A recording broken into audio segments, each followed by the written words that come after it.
Izin Pak, cara mengatasi kumbang tanduk di area Cipingan. Oh, ada. Jadi di ini yang sudah mulai repenting ya. Ya, repenting Pak. Nah, jadi Cipingan kelapa sawit itu yang penting harus konsisten bagaimana cara teknik repenting yang baik. Nah, repentingnya itu Pak, pertama yang pertama tebal Cipingan. Ya. Tebal Cipingan ini tidak boleh lebih dari kurang dari 10 cm. Oh, ketipisan nggak boleh atau gimana Pak? Nggak harus kurang dari 10 cm. Jadi supaya semakin tipis, supaya tidak jadi tempat breeding setnya. Ingat, orites itu mampu bertelur 50 telur Pak Wih, dalam satu siklusnya. Dan orites jantan itu mampu bertahan 270 hari untuk hidupnya. Setiap 3 hari sekali mampu mematahkan satu pelepah. Nah, begitu ruginya. Nah, makanya ini harus dikonsistenkan. Yang kedua Pak, bagaimana Bapak menabur yang bisa mendekomposisi ini. Itu ada berbagai produknya. Kalau produknya PPKS itu ada namanya Metarip, ada Orgadek, itu bisa digunakan untuk di sini. Ya, Gremi untuk trichodermanya, dan ini dua untuk dekomposisinya. Itu bisa dilakukan. Yang ketiga ini bisa dengan Pheromonas PPKS. Nah, ini juga bisa dilakukan. Nah, ketiga hal inilah yang bisa mengunci suksesnya ini. Ya, mudah-mudahan ini konsisten di awal. Jadi yang di awal ini bisa di-set dari KUD-nya ataupun dari kita supaya tahu spek cipingannya harus tipis seperti itu. Itu yang menjadi kunci utama. Dan harus disirak supaya kena sinar matahari. Oke, ada lagi? pertanyaan terakhir Pak Jen dari Uli Amri. Waktu saya ke PPKS dulu, saya lihat setiap pohon induk itu selalu menggunakan sistem big hole. Kenapa itu Pak? Apa dampak positif dan negatif dengan sistem big hole itu? Oh, jadi big hole itu dibuat karena investasi pohon induk ini mahal. Ya, betul. Yang kedua karena di air pancur itu sudah mulai endemik Ganoderma. Nah, kenapa? Karena kan seperti ini sudah sama nanti pelajaran untuk tempat-tempat kita. Jadi akar itu bergerak di sekitaran antara 40 sampai 60 cm. Nah, inilah breeding setnya si Ganoderma. Jadi Ganoderma akan seperti ini. Dengan cara big hole berarti apa? Ini harus sedalam 80 cm. Nah, ini 80 cm, yang sebelumnya ini hanya 40 cm. Harapannya tanah yang berada di atas ini sudah dibuang semua. Akhirnya yang ditanami adalah yang area yang sini.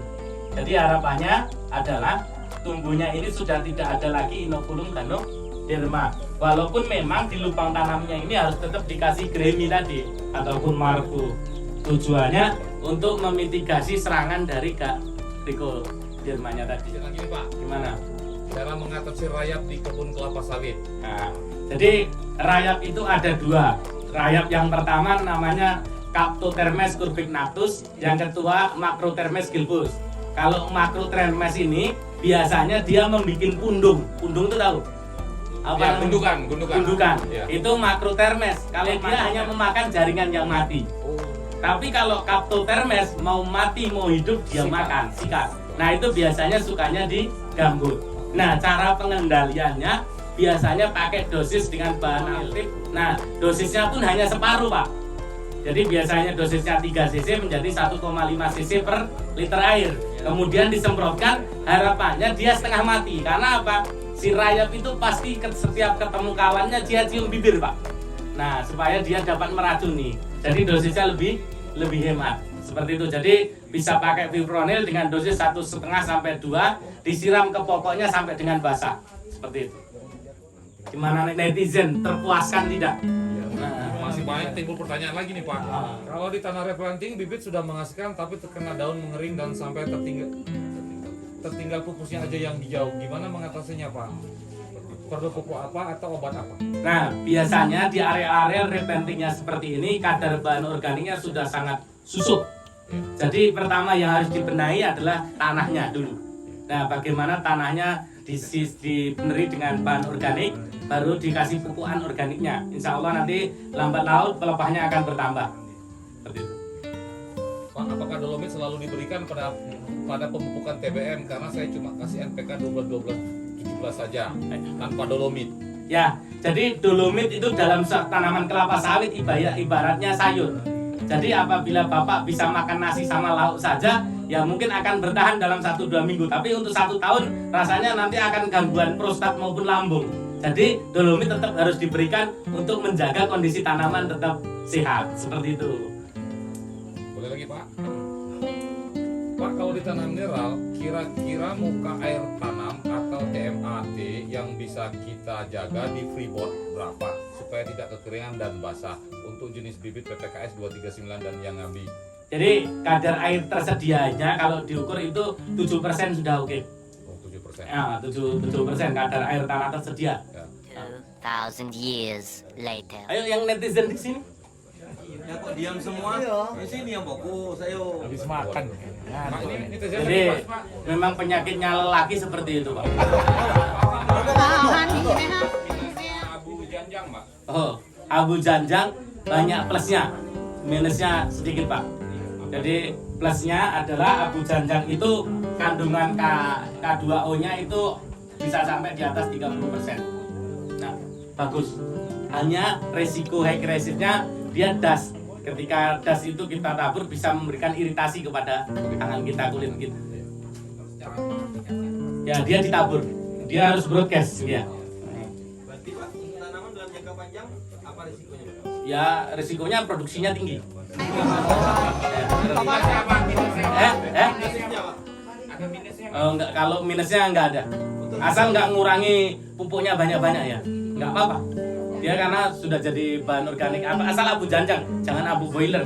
Kalau abu boiler khawatirnya ada ada logam beratnya. Misalkan harus dianalisis dulu. Tidak semua boiler semua terbebas dari logam berat, terutama Fe sama Ni. Kalau Fe sama Ni-nya terlalu tinggi, dia akan mengganggu serapan hara makronya nanti. Minusnya nambah kos. Nah.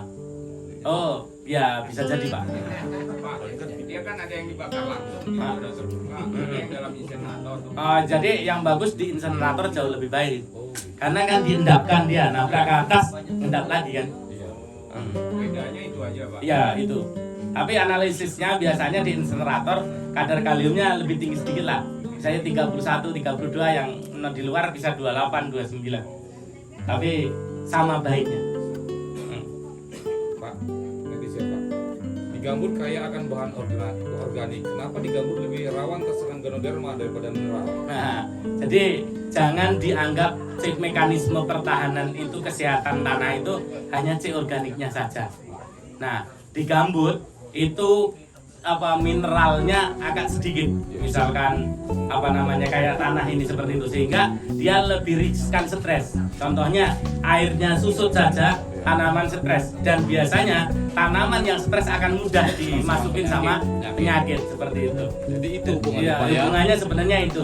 Jadi stressing yang saya sampaikan tadi, Iya. untuk mengetes yang diperlukan tanaman pertama kali adalah air, dan gambut menjadi tantangan terberat adalah air. Kalau lebih air nggak baik, kurang air juga lebih parah. Jadi kesehatan tanaman yang utama ya Oke, Pak. kesehatan tanaman. Soal ganoderma. Kalau kita kasih ke serit, apa perlu dolomit lagi Pak? Atau sebaliknya? Nah, jadi kapan kita memilih kiserit, kapan kita memilih dolomit? Ya. Nah,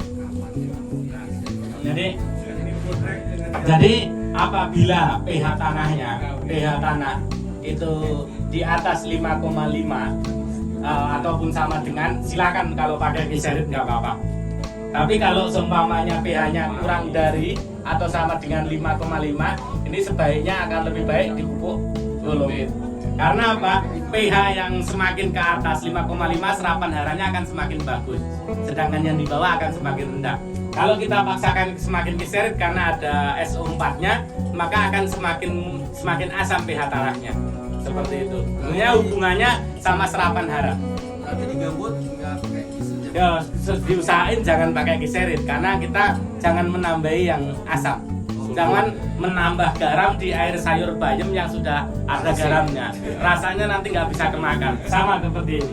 Seperti itu. Berarti kita dolomit itu, Pak. Ya, dolomit. Tapi apakah boleh selang-seling? Ya ketika kita mendekati angkanya ini ya silakan.